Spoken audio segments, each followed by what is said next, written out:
किसके लिए है?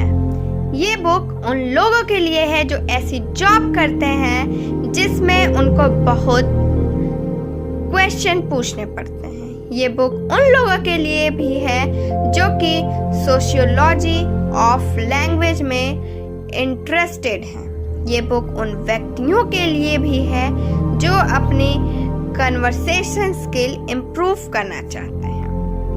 वो सभी क्वेश्चन जी की who, what, when, where, how और why से स्टार्ट होता है, वो सभी बेस्ट आंसर प्रोड्यूस करते हैं।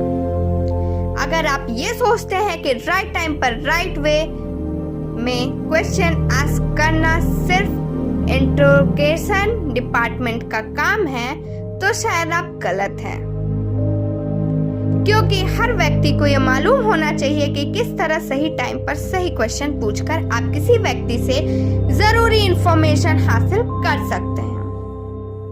इस समरी में हम जानेंगे कि किस तरह से हम कुछ ट्रिक्स और टेक्निक्स की हेल्प से कन्वर्सेशन के बीच ऐसे क्वेश्चन पूछ सकते हैं जिससे हमें वो आंसर मिले जो हम चाहते हैं। इसके अलावा हम जानेंगे कि W वर्ड्स क्या होते हैं और क्यों हमें उनका यूज करना चाहिए। वो कौन से क्वेश्चन होते हैं जिनको हमें अवॉइड करना चाहिए और आप किस तरह से किसी व्यक्ति से अपना मनचाहा आंसर पा सकते हैं।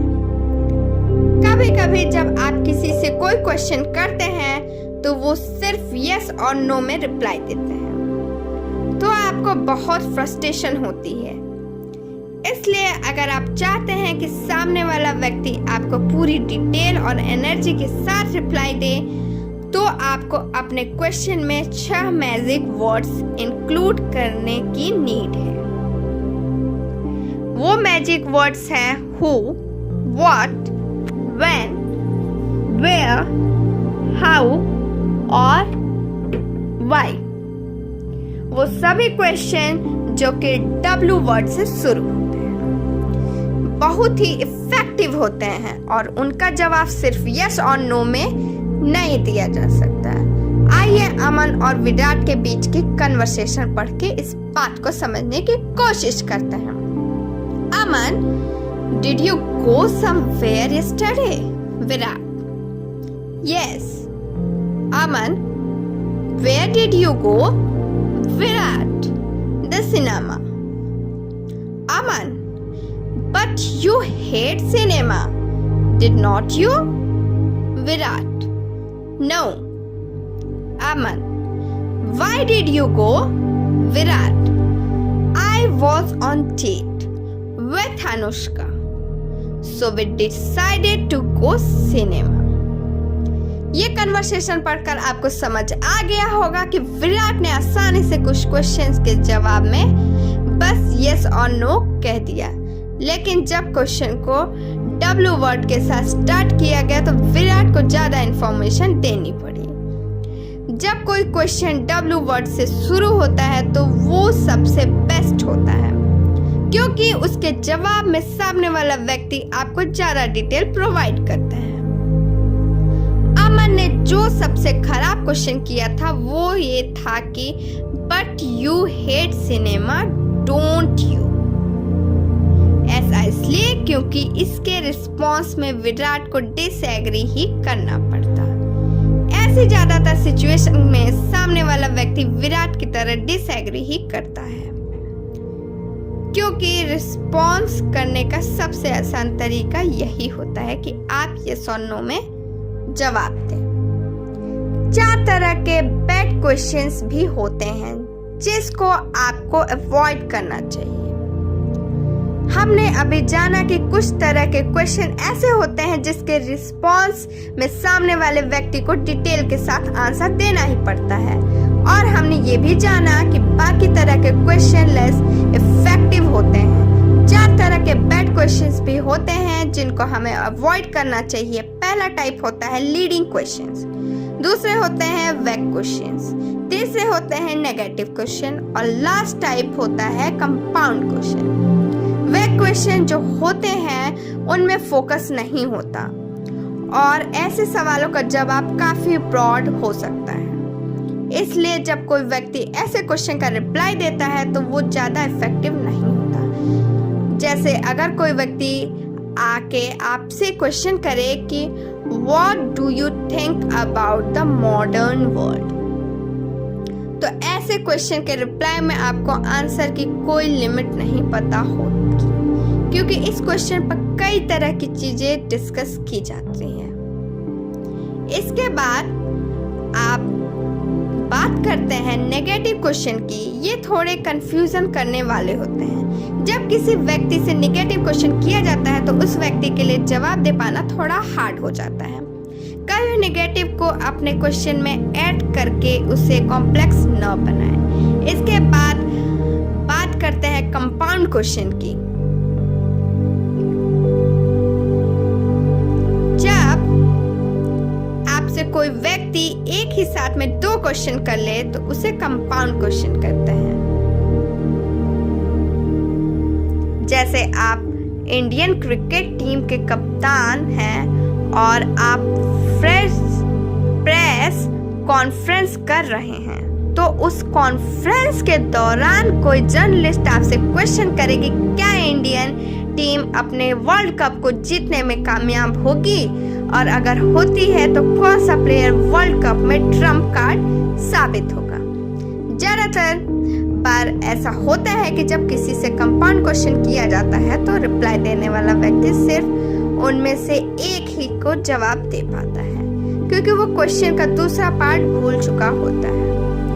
बेटर क्वेश्चन वही होता है जब आप किसी से सिर्फ एक क्वेश्चन करते हैं और फिर उसका आंसर सुनने के बाद दूसरा क्वेश्चन करते हैं। सबसे बेस्ट क्वेश्चन होता है व्हाट एल्स। अभी तक आपने जाना कि कुछ क्वेश्चन ऐसे होते हैं जो हमें खराब आंसर की तरफ ले जाते हैं और कुछ ऐसे होते हैं जो हमें सेटिस्फैक्शन वाले आंसर प्रोवाइड करते हैं। एक और क्वेश्चन है जो कि सबसे ज्यादा इंफॉर्मेशन प्रोवाइड कर सकता है और वो है व्हाट एल्स। इस समरी की सबसे बेस्ट एडवाइस आपके लिए यही है कि किसी व्यक्ति से क्वेश्चन करते टाइम कोशिश करें कि व्हाट एल्स का यूज जरूर करें। आइए एक स्टूडेंट और टीचर के बीच की कन्वर्सेशन पढ़कर इस क्वेश्चन की इम्पोर्टेंस को समझते हैं। Teacher, what is the problem? Student, sir, I am not able to understand this question. Teacher, what else? Student, sir, I have not solved this type of questions before. Teacher, what else? Student, sir, I think this question is from next chapter which I have not studied yet. Teacher, what else? Student, nothing sir, that's it. ऐसी situation में teacher तुरंत इस बात को समझ जाएगा कि student को सिर्फ क्वेश्चन सॉल्व करने में प्रॉब्लम नहीं आ रही है, बल्कि स्टूडेंट के लिए वो क्वेश्चन ही बिल्कुल नया है।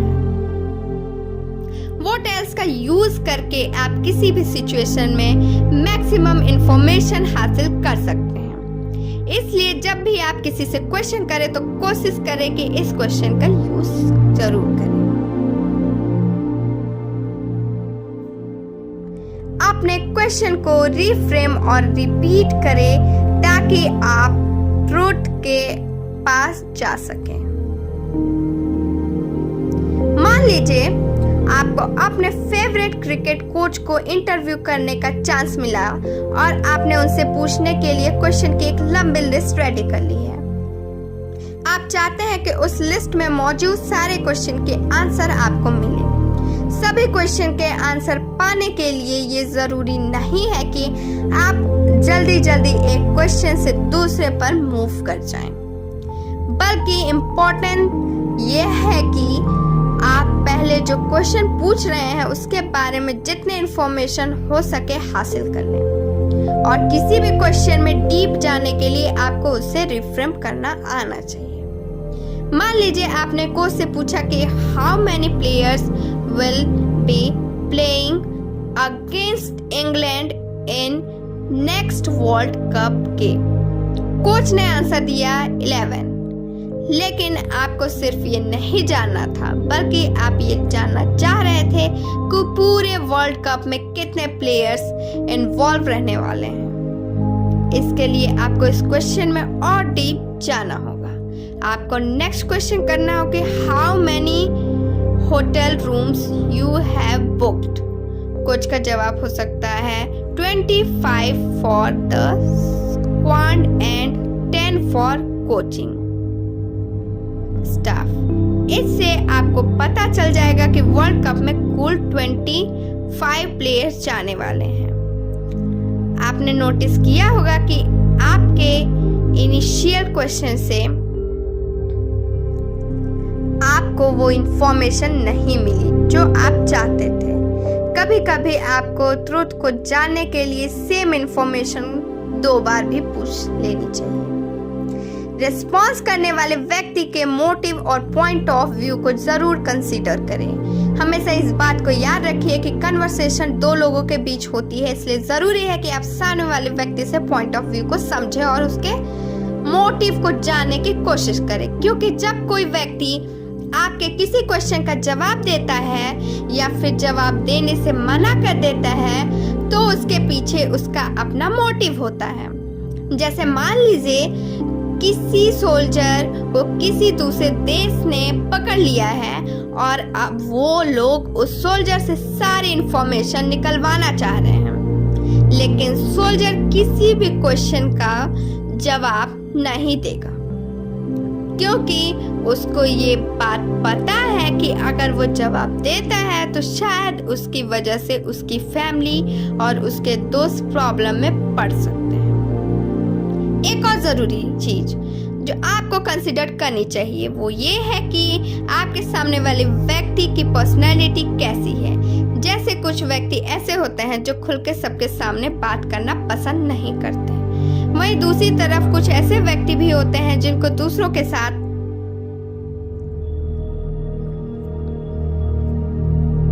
बात करने में मजा आता है। अगर आप अपने साथ कन्वर्सेशन करने वाले व्यक्ति की पर्सनैलिटी के बारे में जान लेंगे तो आपको काफी प्रॉफिट हो सकता है और आप उसी हिसाब से अपने क्वेश्चन को फ्रेम कर सकते हैं।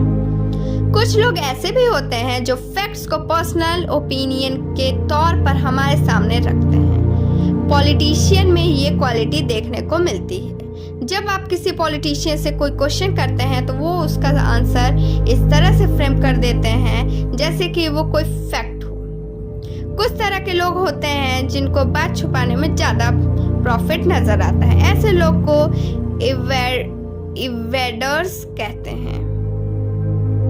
ज्यादातर ऐसे लोग वो होते हैं जो स्ट्रिक्ट फैमिली से बिलोंग करते हैं।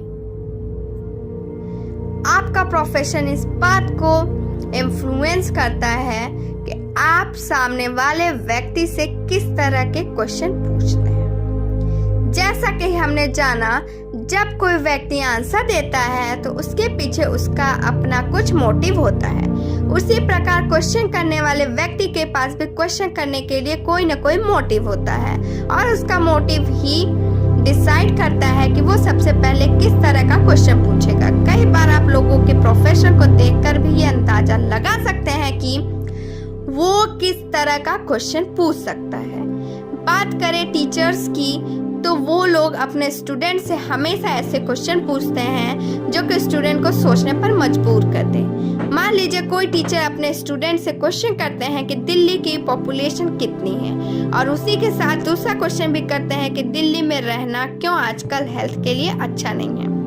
वहीं दूसरी तरफ एक टीचर स्टूडेंट से सीधा ये क्वेश्चन करेगा कि दिल्ली में रहने वाले व्यक्तियों की हेल्थ के लिए क्या क्या थ्रेट है, और इस क्वेश्चन का आंसर देने के लिए स्टूडेंट को ऊपर वाले दोनों क्वेश्चन का आंसर भी पता होना चाहिए।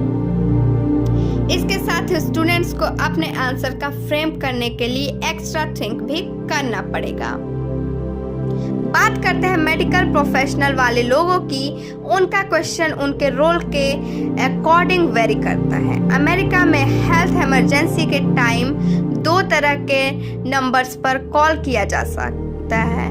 अगर ज़्यादा प्रॉब्लम है तो 911 और हल्की दिक्कत है तो फिर दूसरे नंबर पर जब कोई व्यक्ति दूसरे नंबर पर कॉल करता है तो उससे कुछ भी प्री डिसाइडेड क्वेश्चन पूछे जाते हैं, जैसे कि क्या आपको सांस लेने में दिक्कत हो रही है, क्या आपकी बॉडी में ब्लड रिलीज हो रहा है। ऐसे क्वेश्चन के हेल्प से नर्स आसानी से इस बात तक पहुंच जाएगी कि पेशेंट को आखिर प्रॉब्लम क्या है। वहीं अगर आप 911 पर कॉल करते हैं तो और कॉल पर आप सही से बोल भी नहीं पाते तो बिना किसी क्वेश्चन के आपके घर पर एम्बुलेंस सेंड कर दी जाएगी। अच्छा रिपोर्टर बनने के लिए आपको इवेंट्स पर टाइम के अंदर फोकस करना होगा। जब कोई ब्रेकिंग न्यूज आती है तो आप लोग देखते होंगे कि जर्नलिस्ट लोग लाइव कवरेज पर ज़्यादा फोकस करते हैं। उनका पूरा ध्यान रियल टाइम में हो रही चीज़ों पर होता है। ऐसा इसलिए क्योंकि जर्नलिस्ट को शुरू से ही ये बात बताई जाती है कि व्हाट, वेयर एंड व्हाई पर फोकस करना है। जब 9/11 में मुंबई के ताज होटल पर हमला हुआ था तो रिपोर्टर्स ने पहले इस बात को कवर किया था कि रियल टाइम में क्या हो रहा है। वो सिर्फ इस बात को कवर कर रहे थे कि पुलिस क्या कर रही है, देश के प्रधानमंत्री, होम मिनिस्टर और डिफेंस मिनिस्टर क्या कर रहे हैं। जब चीजें कंट्रोल में हुई तब मीडिया ने इस बात पर ध्यान देना शुरू किया कि आखिर ये हमला क्यों और किसके द्वारा किया गया था।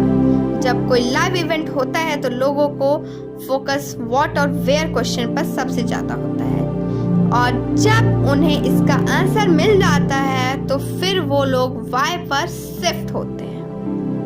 व्हाट एस क्वेश्चन भी ऐसे टाइम में बहुत इम्पोर्टेंट हो जाता है क्योंकि ये क्वेश्चन 2-3 चीजों को कनेक्ट करता है जिससे कि आप आसानी से चीजों को समराइज कर सकते हैं। 9/11 के हमले में व्हाट एस जैसे क्वेश्चन का यूज करके खुद को इस ओर डायरेक्ट किया जा सकता था कि जो हमला हुआ है उसमें अलकायदा का रोल है। इसलिए ये बहुत इम्पोर्टेंट है कि आप राइट टाइम पर राइट क्वेश्चन का यूज करें।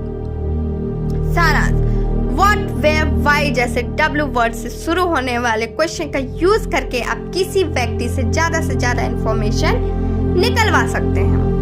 और अगर आप इस क्वेश्चन के साथ व्हाट एल्स का यूज भी करते हैं तो आपको ऑडियंस एडिशनल इंफॉर्मेशन भी मिल सकती है। जब आप नेक्स्ट टाइम किसी से क्वेश्चन करें तो इस बात को नोटिस करें कि आपके अलग अलग क्वेश्चन को किस तरह से रिस्पॉन्स मिला। इससे आपको ये समझ में आएगा कि आखिर क्यों कुछ क्वेश्चन बेटर आंसर लेकर आते हैं और कुछ क्वेश्चन नहीं। ऐसा करने से आपकी इंटरपर्सनल स्किल इंप्रूव होगी और आपको करियर में भी प्रॉफिट होगा।